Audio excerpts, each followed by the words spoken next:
Bonsoir mesdames, bonsoir messieurs, bonsoir mesdemoiselles, bienvenue à ce nouveau numéro du magazine Noticias, le magazine de la rédaction de Numérica Télévision qui analyse et commente l'actualité en RDC mais également en dehors des frontières nationales. Dans le pays, vous le savez, l'actualité reste dominée par le dialogue politique inclusif, déjà avec la clôture des travaux du comité préparatoire. Les participants, vous vous rappelez, ont signé la feuille de route. L'opposition représentée par Jean-Lucien Boussa, la société civile par l'Église catholique, l'abbé Donatien Cholet, mais également la majorité par Néhémie Mouilania. On va commenter cette actualité avec un invité qui nous vient de l'opposition, cette opposition qui a boycotté les travaux du comité préparatoire et qui continue également à récuser le facilitateur Edem Kodjo. Ça veut dire pour le rassemblement, si vous m'avez bien compris, il n'est pas question de participer à un quelconque dialogue, un dialogue annoncé pour certains pour ce 1er septembre 2016. Il est député national élu de Kwango dans la province, élu de Kasongulunda dans la province de Kwango, porte-parole de l'ARC, mais également communicateur du G7. Hubert Tetika, bonsoir. Bonsoir. Merci de répondre, monsieur le député, à notre invitation. Première question, est-ce que on est passé au-delà de la polémique ARC-opposition, ARC-majorité? En fait, ce dédoublement de votre parti politique, on n'en parle plus. Finalement, la question a été réglée. Non, c'est déjà bon signe qu'on n'en parle plus, mais bon, le problème reste posé. Le problème reste posé. Je pense que bon, l'engouement qui était celui de nos amis en face a totalement baissé. Je pense que la raison commence à prendre le dessus. Et nous espérons que après tout ça, le problème sera réglé. Vous savez que c'était l'un des préalables. L'un des préalables, voilà, c'est justement ce que je voulais dire. Nous avions posé parce que c'est un problème qu'il faut résoudre à tout prix. Donc nous espérons que ça va être résolu. Comme les amis font moins de bruit qu'avant, donc on peut comprendre qu'ils reprennent raison. Alors, vous avez suivi, on va évoquer les travaux du comité préparatoire du dialogue national. Vous avez suivi certainement, même si le rassemblement n'a pas pris part à ce travaux. Hubert Tetika, quelle est votre analyse sur le déroulement de ce travaux et l'aboutissement avec sanctionné par la signature de la feuille de route? Bon, le déroulement ne pose pas trop de problèmes. Vous savez, ce sont des forums, comme on en voit souvent. Ça n'a pas de différence. Il n'y a pas de différence entre ça et ce qu'on a eu dernièrement, les concertations. Quant au déroulement, il n'y a pas de problème. Par contre, le problème, c'est l'aboutissement. C'est l'aboutissement. Je me pose des questions. L'aboutissement va poser un problème. Quelle valeur auront ces résolutions, ces recommandations qui seront prises en dehors d'une grande partie de la classe politique et du rassemblement, je vais dire. Donc, quels seront l'impact, enfin, quelles seront les conséquences d'une telle décision. Donc, c'est là où ça peut poser problème. Mais pour le moment, je pense qu'il nous faudra bien réfléchir avant d'avancer. Voilà. Réfléchir de votre part ou de la part de ceux qui ont pris part aux travaux du comité préparatoire? Déjà qu'il y a l'opposition qui a été représentée, ou une opposition représentée. On a vu des élus de l'UDPS dans la salle pendant les travaux, représentés par Sami Badi Banga. On a parlé là-bas de l'opposition institutionnelle. Ça veut dire que toutes les composantes étaient présentes. Écoutez, si toutes les composantes étaient présentes, alors le facilitateur n'allait pas continuer à dire que non, mes mains sont ouvertes, j'attends ceux qui ne sont pas là. Au nom de l'inclusivité. Au nom de l'inclusivité. Donc on aura déjà atteint l'inclusivité si tout le monde était là. Donc ce qui veut dire qu'on n'a pas encore atteint l'inclusivité. Voilà pourquoi, malgré la présence de tous ces mondes, on pose encore, on veut que les autres viennent. Non. Je ne vais pas moi juger les amis qui sont partis, parce que, au fait, à force de nous lancer... Vous ne vous reconnaissez pas en eux, c'est ça? Non, quand on ne va pas en groupe, quand on ne va pas sein de son groupe, on va en solo, c'est-à-dire vous prenez vos responsabilités, c'est-à-dire on ne peut pas reconnaître des gens qui vont en solo. Mais de toute façon, quoi qu'il arrive, il est clair qu'aujourd'hui, tout le monde a compris que l'inclusivité n'est pas atteinte. Mais moi, par contre, je vais prendre la question autrement. Je prends la question autrement parce que c'est l'effet, ou bien qu'est-ce qu'on veut faire voir à la population? On veut faire comprendre à la population, parce que moi, mon problème, c'est la population aujourd'hui. On veut faire comprendre à la population comme s'il y a des gens qui sont anti-république, qui n'aiment pas la République. Comme le G7, voilà. Comme le Rassemblement. Voilà. Donc, si les G7 n'aimaient pas la République, les G7 seraient restés au gouvernement.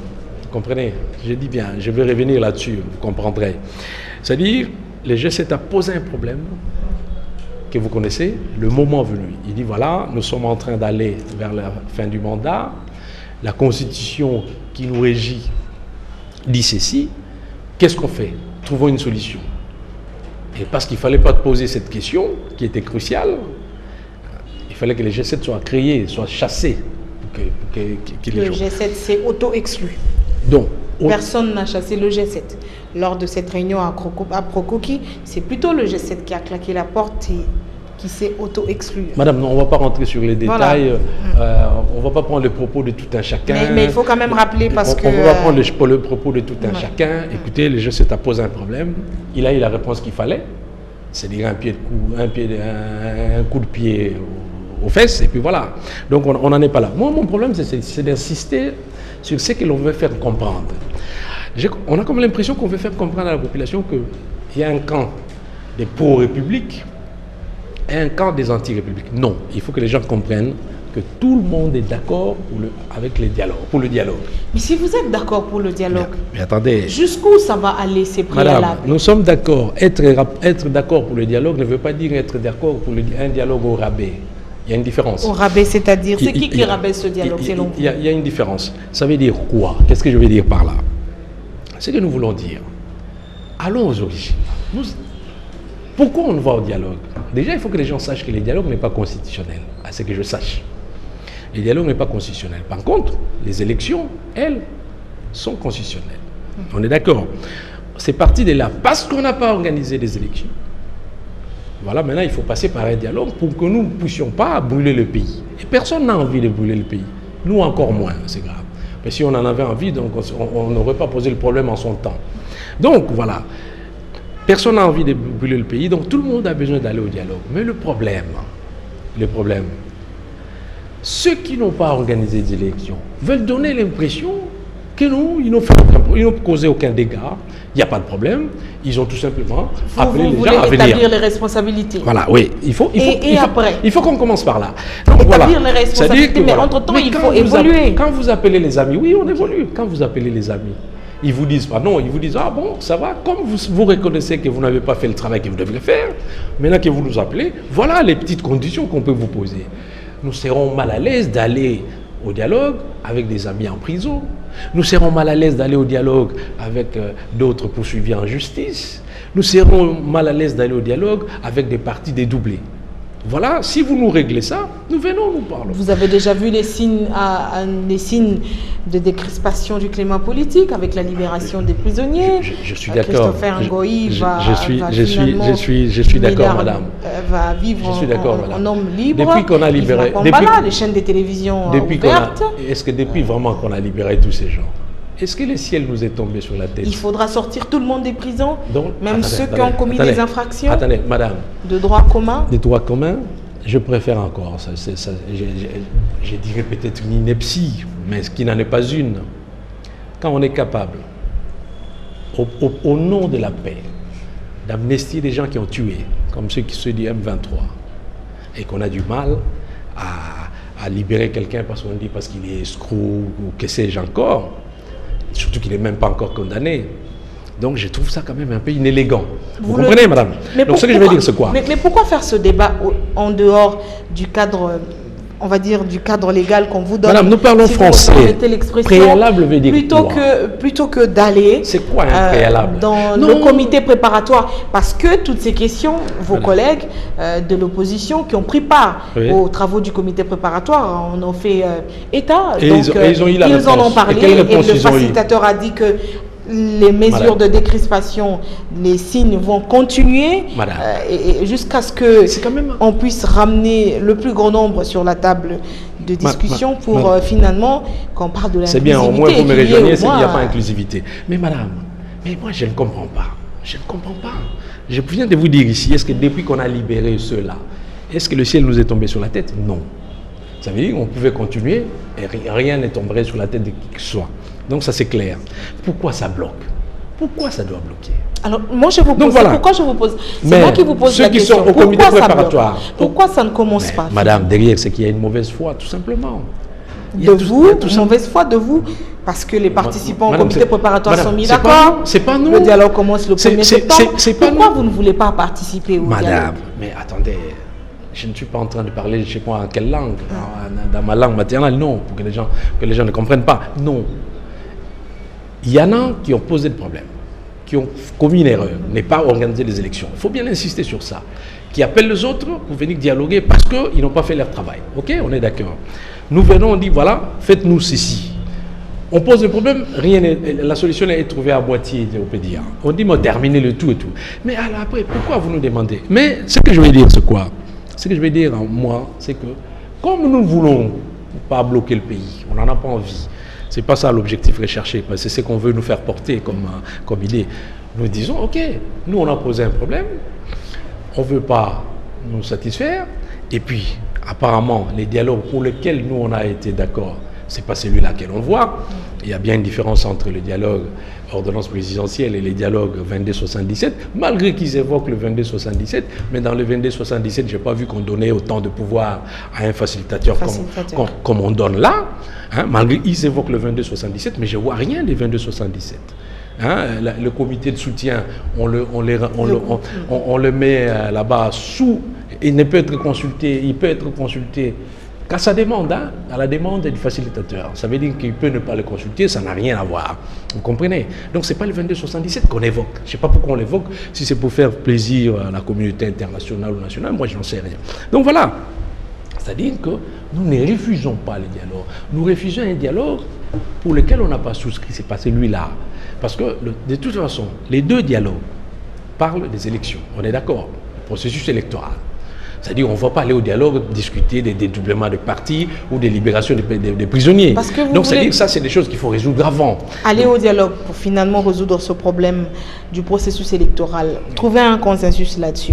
Vous êtes au moins d'accord et d'avis que vous, et comme tout le reste, opposition majorité, même société civile, milite pour le respect constitutionnel, notamment en ce qui concerne la convocation de l'électorat, la tenue des élections.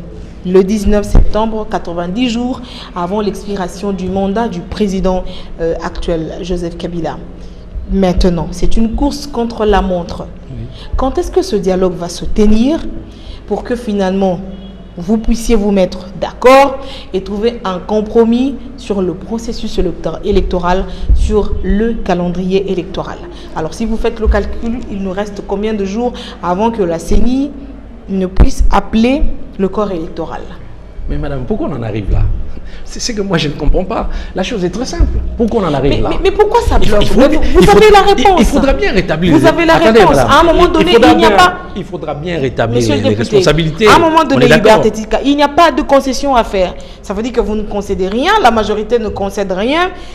Qui a finalement le souci pour que les choses puissent aller de l'avant et débloquer la situation? Le simple fait d'avoir accepté d'aller dialoguer, c'est une grande concession. Vous vous rappelez à l'époque? Accepter ou peut-être c'était une manière de refuser.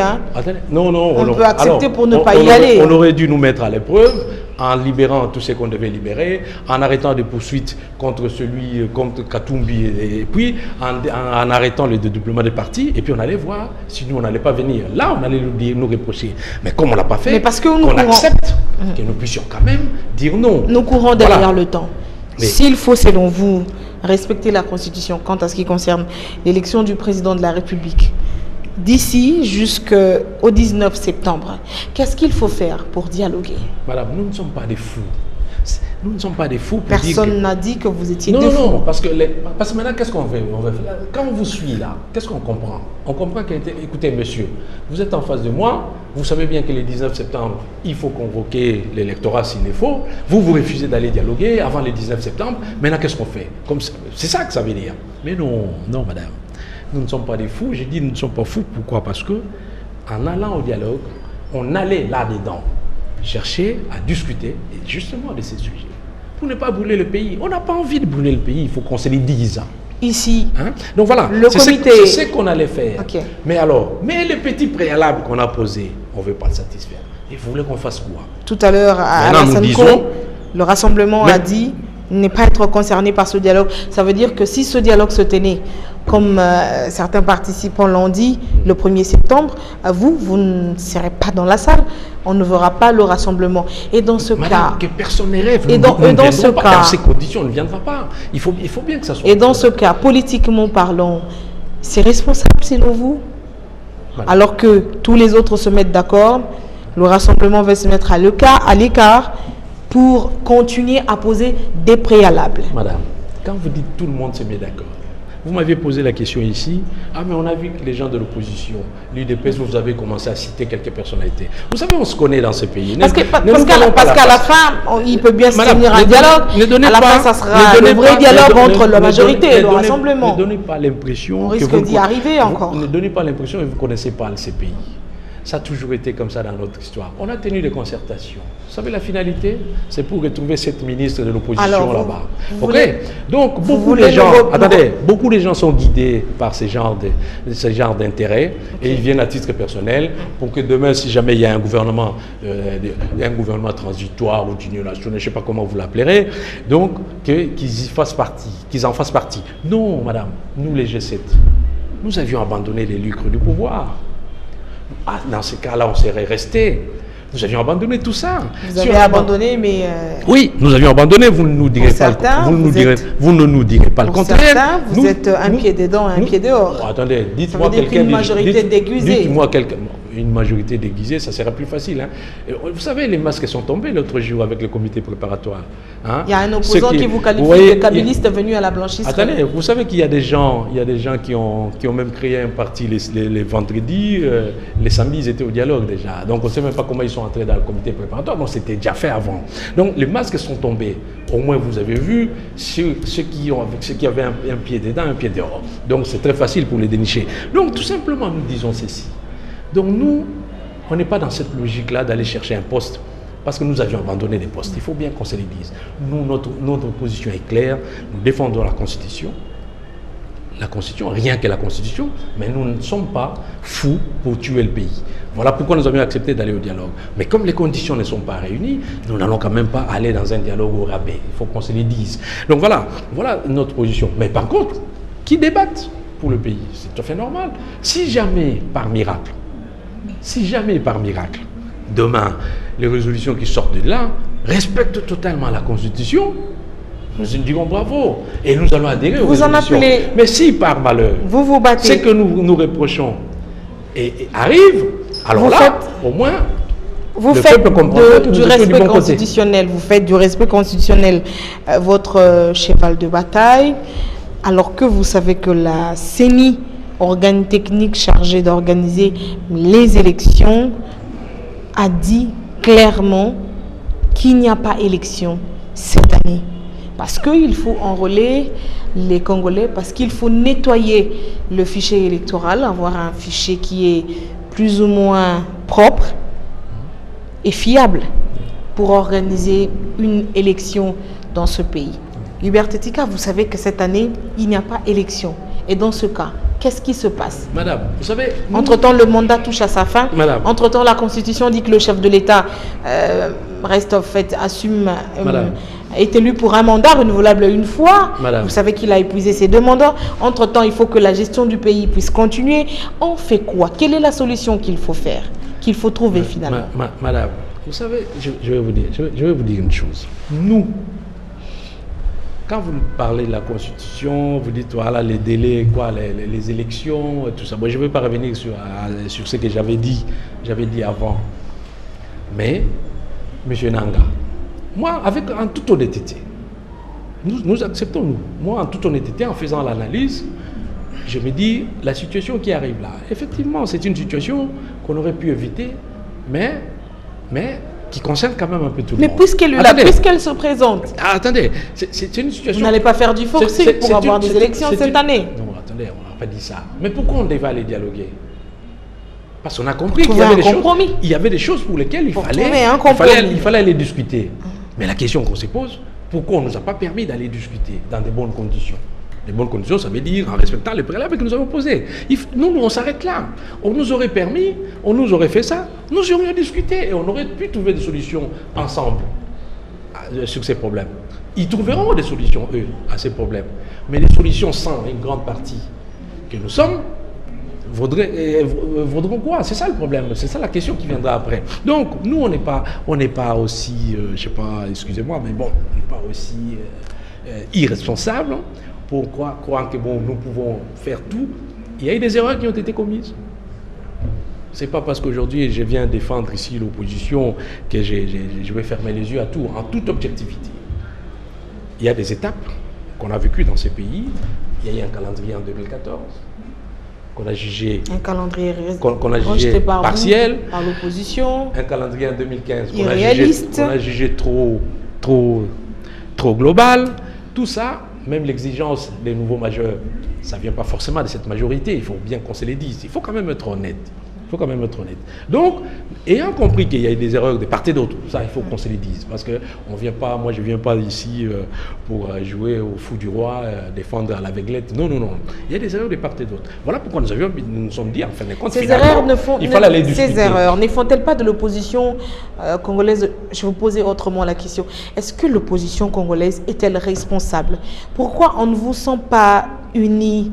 Toujours en ordre dispersé, toujours deux camps, il y en a qui acceptent, il y en a qui n'acceptent pas. Pourquoi l'opposition congolaise n'arrive-t-elle pas à parler d'une seule voix comme dans la majorité présidentielle? Peut-être parce que... Vous pensez que cette majorité... Peut-être parce qu'à l'opposition, il n'y a pas de chef de file. Vous pensez réellement que cette majorité est trop liée? Vous pouvez tout dire, vous pouvez tout dire, mais comme toute formation politique. Je préfère vous le dire. Si vous pensez réellement que cette majorité est trop liée, internes, il y a beaucoup de problèmes internes qui sont étouffés, on en a fait partie. Donc on sait comment ça marche. Mais au moins, on sait comment ça marche. Et d'ailleurs, quand vous voyez toutes ces créations d'autres partis, des G7, des ceci, c'est par rapport aux frustrations qu'il y a eu à l'intérieur de cette majorité. Et il y en a toujours, il y en a plein. Il y en a qui ne peuvent pas parler, malheureusement. Si vous voulez parler du G7, il y en a qui disent que le G7 a traversé parce qu'il a vu qu'on arrivait fin mandat et qu'il fallait traverser opposants opportunistes. Mais non. On vous juge d'opposants opportunistes. Mais attendez, si les ridicules pouvaient tuer pour ces gens qui disent ça. Attendez, quelqu'un qui vient, il est de l'intérieur, il vient poser un problème en disant, écoute, nous ici dans la maison, nous pouvons régler l'histoire du pouvoir et tout ça, mais nous devons régler aussi nos propres textes en nous que nous avions. Mais quand vous arrivez à l'opposition, l'opposition n'est pas une blanchisserie.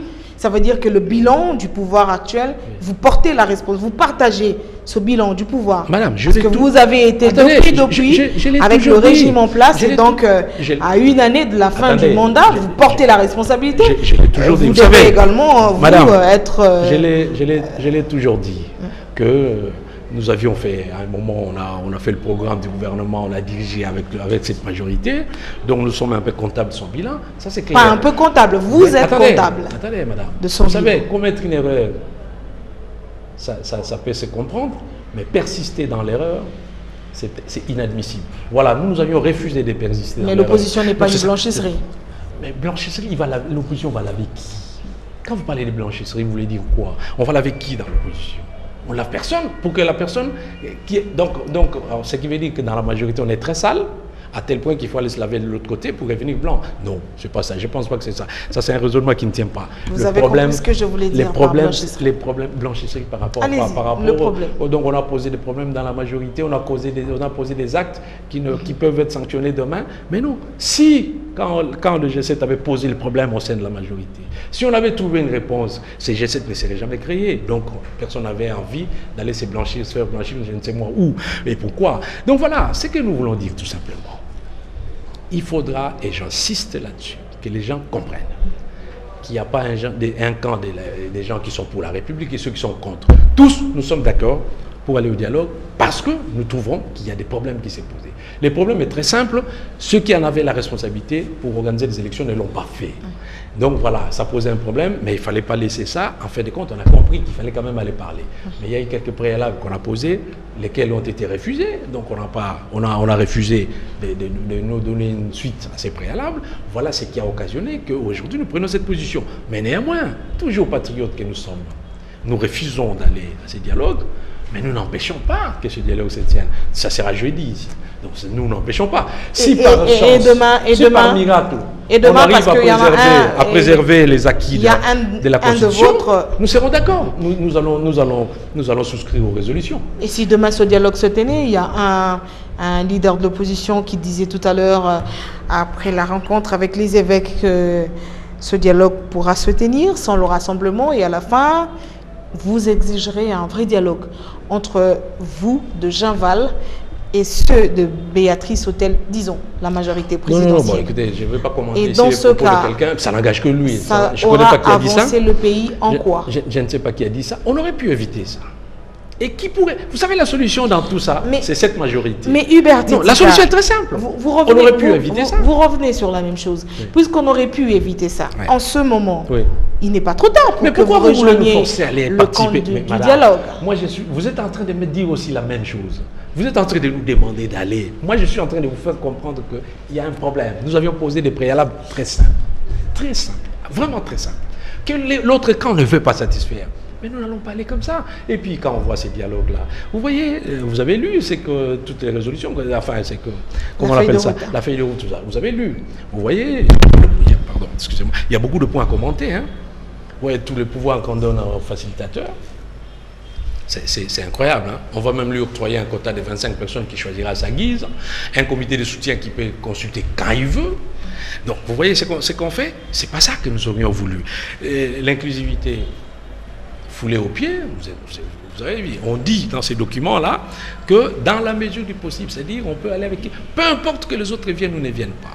J'ai le passage, j'ai vu ça dans un journal. Là. Donc, c'est ça.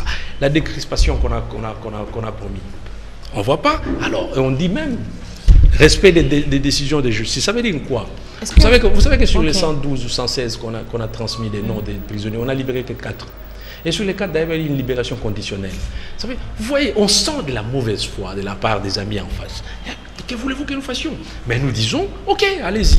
Comme nous ne voulons pas brûler le pays, allez-y. Si par miracle, vous préservez les acquis de la Constitution, cette Constitution chèrement acquise, qui a été votée par 85% de la population, nous on est d'accord. Là, on va souscrire aux résolutions. Mais vous n'en demandez pas finalement un peu trop à la majorité? Pardon?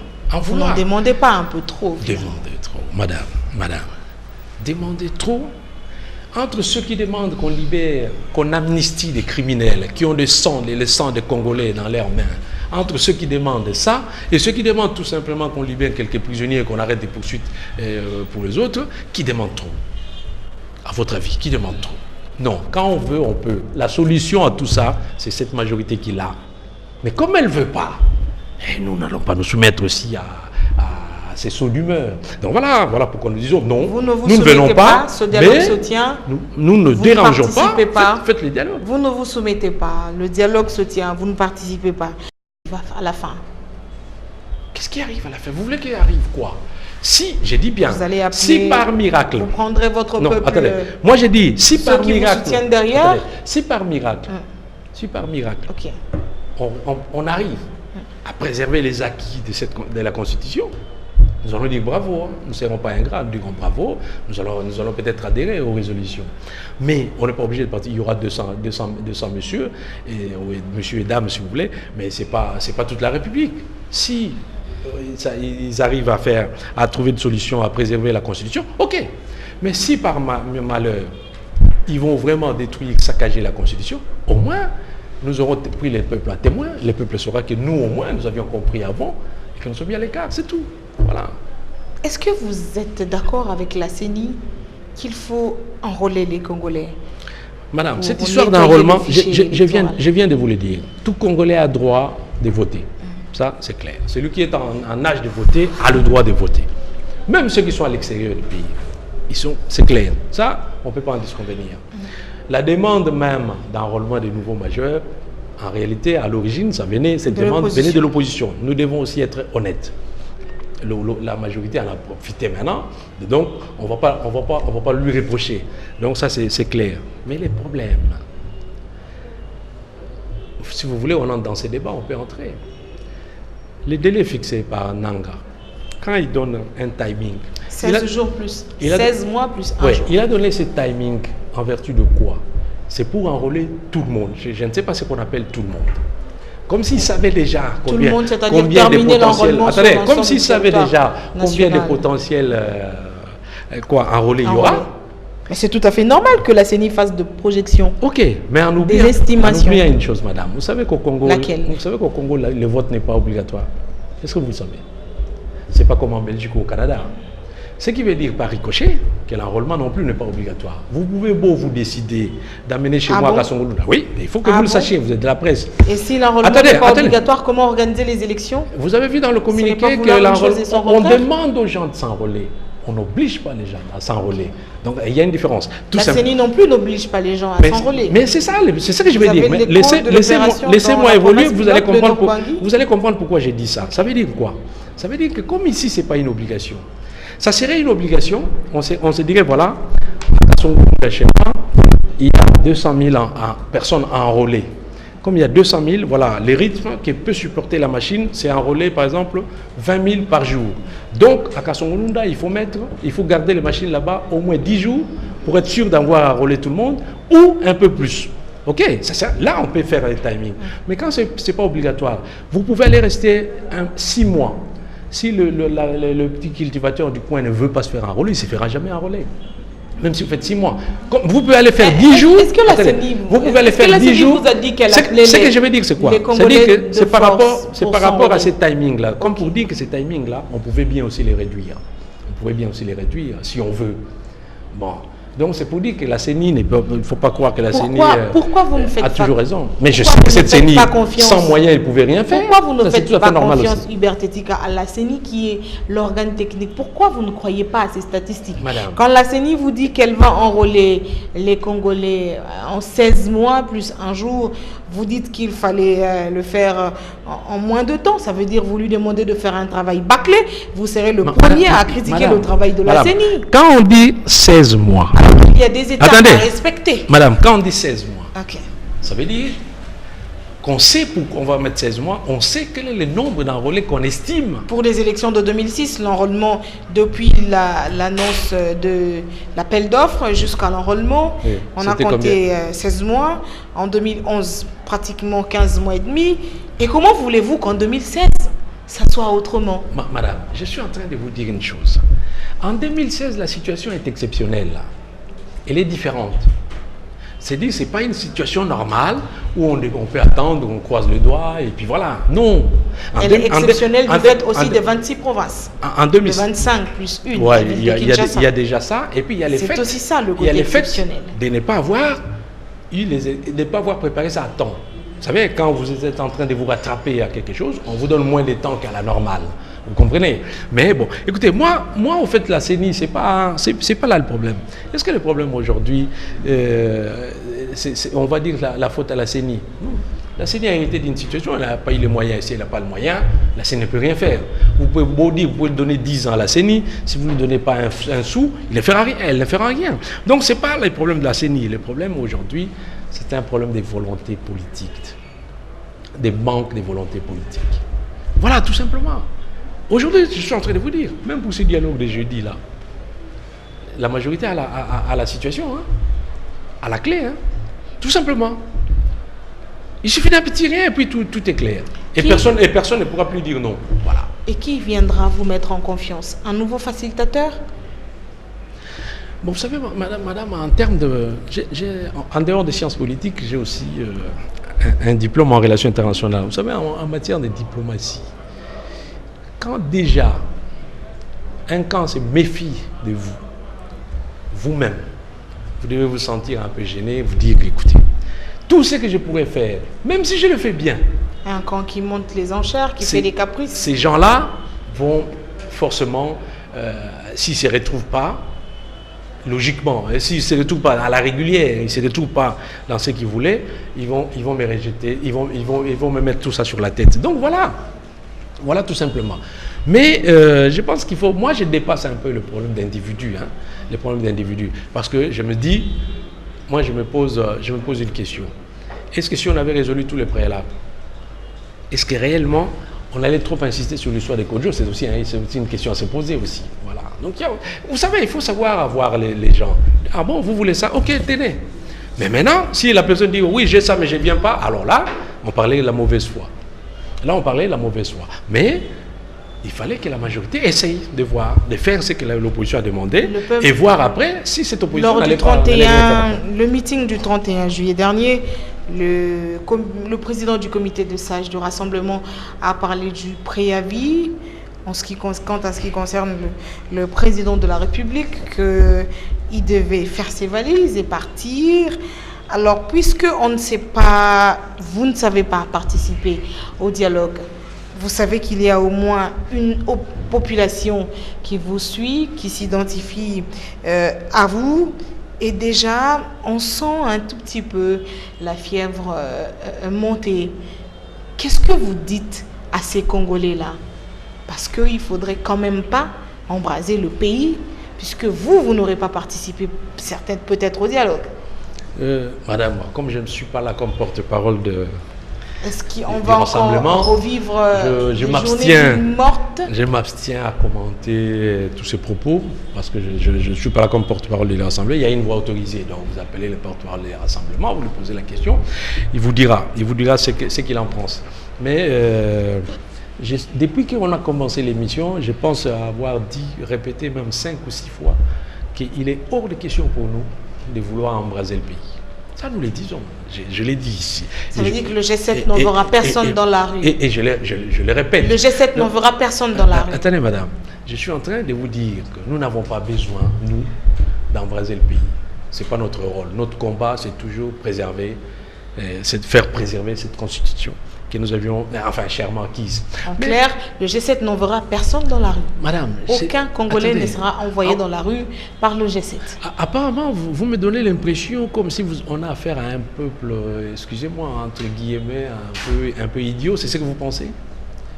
C'est ce que vous pensez réellement? Vous pensez que ces peuples-là, si vraiment il veut sortir, c'est nous il faudra vraiment que nous l'envoyions. Je ne crois pas. Si ce peuple veut sortir, à qui ça va profiter? Que le Congolais puisse sortir. Déjà, vous nous demandez si vous savez que déjà, vous nous demandez si nous allons les faire sortir. Pas d'état d'âme. Attendez, vous nous demandez si nous allons les faire sortir. Vous dites qu'à un moment donné, si le peuple... C'est vous qui le dites, c'est pas moi. Ce peuple-là, il n'est pas aussi idiot que vous le pensez et qui peut sortir... Je n'ai pas dit ça. Vous pensez peut-être. Il peut sortir de lui-même. S'il sortait de lui-même, maintenant vous nous dites non, à qui ça va profiter? Attendez, alors moi, je ne sais pas vous répondre. Je ne sais pas vous répondre parce que le problème, c'est de voir comment. Mais nous ne souhaitons pas qu'on en arrive là, sincèrement. On ne souhaite pas qu'on en arrive là, ça sert à rien. Personne ne souhaite qu'on en arrive là, personne ne souhaite que les Congolais puissent se mettre dans la rue parce que vous le savez, qu'on a pillé en 1990 ce pays et jusqu'aujourd'hui il y a des entreprises qui n'ont jamais ouvert les portes, il y a on va dire des hommes d'affaires, des investisseurs qui sont partis définitivement de la République pendant que nous sommes dans cette salle. Vous savez que l'argent a horreur du bruit et que finalement l'économie du pays qui peine à se redresser va encore retomber par terre. Finalement, on va toucher le carreau. Voilà. Et pour éviter cela, c'est pourquoi le facilitateur Edem Kodjo tend la main à l'opposition, à ceux qui peuvent encore rejoindre le bateau du dialogue, de pouvoir y aller pour finalement sauver le processus électoral et par ricochet la démocratie en RDC. Déjà, je vais commencer par vous dire que bon, ce que vous craignez, c'est que bon, l'argent à l'odeur du bout et tout ça, c'est ce qu'on est en train déjà de vivre. Vous voyez la crise qu'il y a, sortez dans la rue, posez la question à ces Congolais, millions de Congolais qui nous regardent, quelles sont les conditions de vie aujourd'hui, vous comprendrez.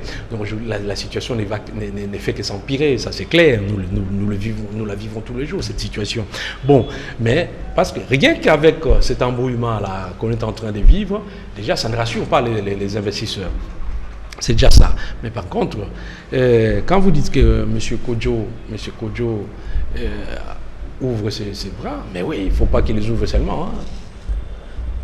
Il faudrait bien les ouvrir alors dans ce cas-là, parce qu'il faut bien, qu'est-ce qu'il les ouvre en faisant quoi?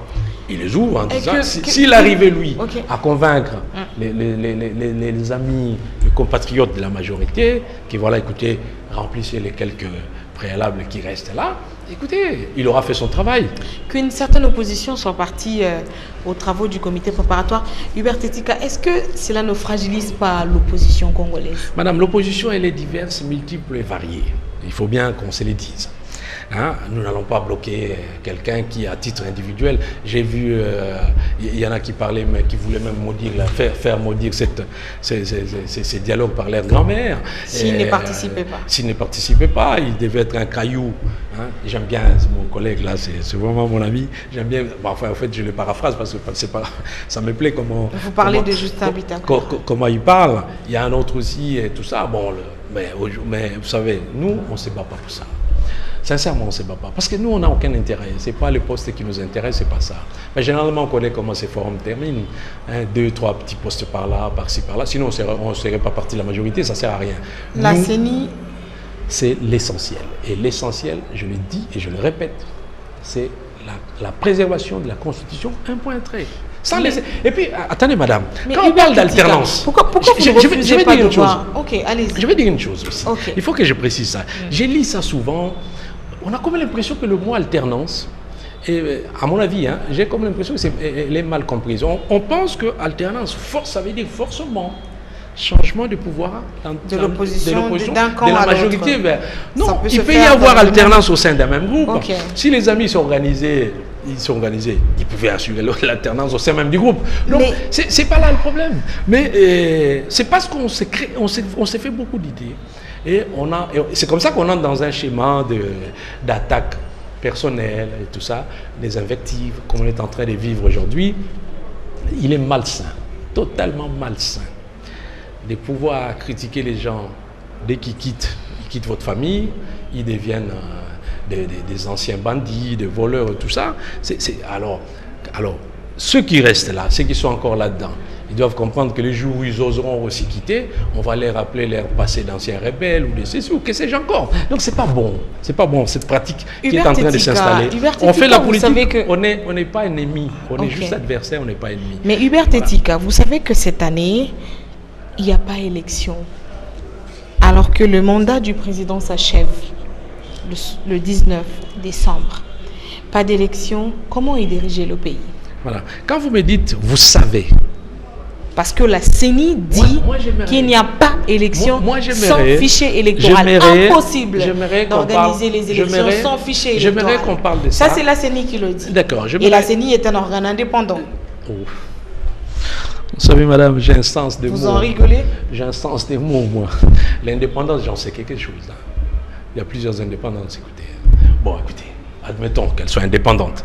Bon, mais... Elle l'est. J'ai dit, admettons qu'elle soit indépendante. Donc, pour vous faire plaisir. Mais c'est que je vais... Ah non, pas pour me faire plaisir. Vous dites des choses selon votre conviction et non, je ne vous impose pas. Je ne vous le fais pas dire. C'est ce que je veux dire. J'aimerais qu'on débatte de ça après les dialogues. Si après le dialogue... Pendant le dialogue ou après le dialogue? Non, la question, vous savez, quand vous dites, vous savez qu'il n'y aura pas élection. Si c'est après le dialogue, là, on en débattra, on dira, ah oui, je peux... Là, je pourrais prendre les risques, mais je pouvais me permettre de vous répondre sur ce plan-là. Parce que toutes ces questions devraient faire l'objet d'un compromis. Donc il faut pas d'une compromission, mais d'un compromis. Donc il fallait qu'on débatte au sein du dialogue. Mais malheureusement, le seul camp qui a la solution pour que tout le monde aille au dialogue ne le fait pas. Malheureusement, j'ai dit. Mais nous, en patriotes, je le répète, en patriotes, nous n'empêcherons pas les dialogues. Il faut que les dialogues se fassent. Mais sans nous, parce que nous avançons nos raisons qui sont claires et propres. Peut-être qu'on ne nous comprend pas. Mais vous savez, on ne peut pas vous comprendre à tout moment.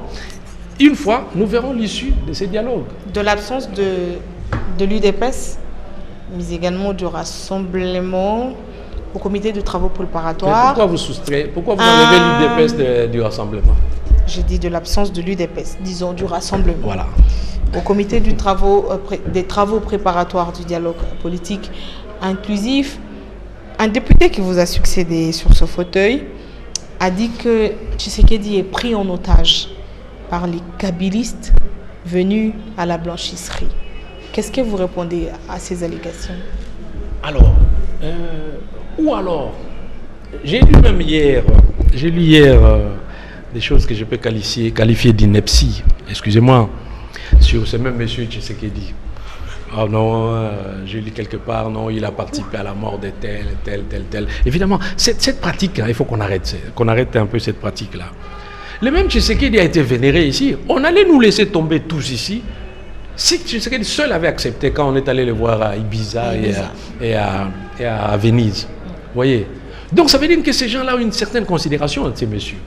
C'est-à-dire qu'ils ont trouvé que ces messieurs-là représentaient quelque chose pour quitter tout le monde, aller le voir lui et dire que si lui est d'accord, c'est fini. Les choses sont réglées, on oublie tout le reste.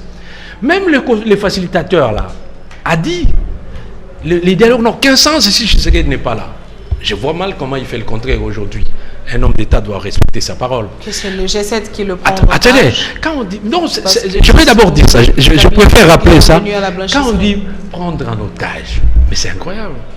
Non, c'est-à-dire vous déniez à M. Tshisekedi, au président Tshisekedi, d'une certaine personnalité. Non, c'est quelqu'un qui n'a pas de personnalité, qui accepte n'importe quoi. Donc ceux qui sont dans la majorité ont plus de personnalité que lui. C'est quand même incroyable. C'est quand même incroyable. L'opposition qui a accepté. Il y en a même qui ont parlé des billets verts. Mais qui sont ceux qui ont beaucoup plus de billets verts? L'opposition qui a accepté de participer au comité des travaux préparatoires n'est-elle pas beaucoup plus réaliste? C'est pas de la réelle politique? Plutôt que vous qui êtes resté en dehors, à l'écart, à vous composer sur les préalables? Madame, il y a, je ne sais pas, vous savez, les réalismes peuvent avoir plusieurs sens. Les réalismes peuvent avoir plusieurs sens. Quand les réalismes, vous allez me dire que c'est une question d'intérêt personnel. Attendez, quand les réalismes quand on est réaliste pour soi, on peut être réaliste pour soi-même. Je me dis, écoutez, non, moi, ça fait 20 ans que je suis dans cette opposition. Jamais on m'a appelé ministre, il faut qu'on m'appelle aussi ministre. Je suis réaliste par rapport à moi-même, ma famille. Donc, mais quand vous êtes réaliste pour tout le monde, pour l'intérêt général, vous avez une autre attitude. Et c'est cette attitude que nous avons. Hubert Tetika, on a pratiquement épuisé notre temps. Je vais vous dire merci d'être venu finalement commenter cette actualité avec nous. Mais pour ceux qui vous suivent ce soir, qu'est-ce qu'il faut retenir en clair de votre point de vue en ce qui concerne le dialogue et finalement la suite, l'après-dialogue? Non, c'est que nous aimerions que les gens retiennent 3 choses tout simplement. 1, nous ne sommes pas à l'origine des problèmes qui se posent aujourd'hui. Ce n'est pas nous, c'est parce que les élections n'ont pas été organisées. Deuxièmement, nous ne sommes pas contre le dialogue. Vous n'êtes pas à l'origine, mais vous portez également cette responsabilité, il faut préciser. Non, nous ne sommes pas à l'origine. Parce qu'il n'y a pas une année juste que vous avez traversé de l'autre côté et même si vous en savez quelque chose. Le G7 en sait quelque chose. Même si on traversait 3 ans avant, vous allez nous dire la même chose. Le G7 en sait quelque chose. La décision est prise à un certain niveau. Donc voilà, c'est-à-dire que, nous ne sommes pas responsables de la situation actuelle. Cette situation arrive tout simplement parce que, il n'y a pas eu d'élection organisée. Deuxièmement, nous ne sommes pas contre les dialogues, qu'on ne nous fasse pas porter ces chapeaux. Les dialogues, nous les souhaitons tous et nous l'avions voulu. Au départ, les gens doivent se rappeler qu'on l'avait récusé, ces dialogues-là. On ne voulait même pas en entendre parler. Mais après, on a dit non, pour l'intérêt de la nation, il faut y aller. Troisièmement, nous n'empêchons pas. Nous ne pouvons jamais empêcher les dialogues. Les G10 vont aller faire les dialogues. Nous attendons ce qui va sortir de là. Si par chance, par miracle, on préserve les acquis de la Constitution, ok, nous allons applaudir. Si par malheur l'inverse est fait, au moins, ce peuple qui nous regarde aura compris que nous avions compris peut-être un peu avant que les autres. Et que voilà, c'est tout. Merci beaucoup d'être passé sur les antennes de Numérica. Mesdames et messieurs, ainsi se termine ce nouveau numéro de Noticias. Merci à Théodore Chitolé, Eric Alabaï derrière les caméras. Merci à Fiston Panzou à la réalisation, mais également à Shadrach Kabouya au montage de cette émission. Je vous retrouve la semaine prochaine avec un nouvel invité. Cette émission sera rediffusée mercredi à partir de 10h15 sur Numérica Télévision. Portez-vous bien et surtout très bonne suite de programme sur notre antenne. Au revoir.